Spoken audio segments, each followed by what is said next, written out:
Здравейте!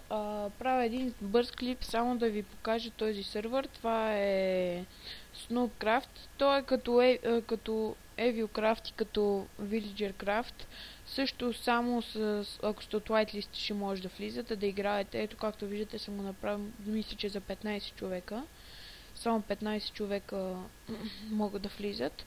Най-вероятно, ако има и повече, за 20 мога да направя, но повече не. Сега малко ми лагва заради това, че снимам и имам много отворени неща, иначе по принцип сервера хич не лагва.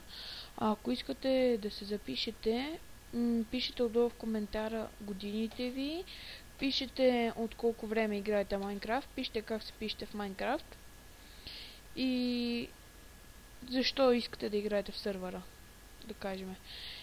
И аз, ако ви такова, ще ви пиша, нали, ако ви приема, ще ви напиша от коментара прият, ще ви дам скайпа ми. То не, че ще сте приета, ще ви дам скайпа ми, за да може да ми пратите някаква ваша постройка или нещо. И да видя. Не, че са важни постройките, просто да ви е горе-долу какво може да правите.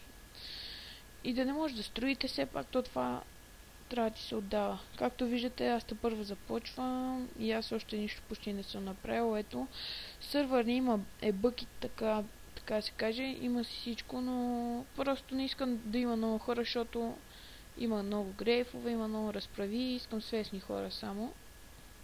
За сега ние сме за сега само The Bulgarian Legends и още едно момче играят. И затова, ако искате, отдолу в коментара пишете името ви в Майнкрафт, годините ви, защо искате да играете в сървъра. И ако сте прият, отдолу ви пиша прият и ви дам на лично съобщение Skype. Ако сте отвърлен, най-много да ви напиша отвърлен. Не ми сърдете, че отвърлям някой души, обаче... това исках да ви кажа. Окей, мерси, че не гледахте. Аз съм Доналд Дък и това беше Майнкрафт реклама. Капа.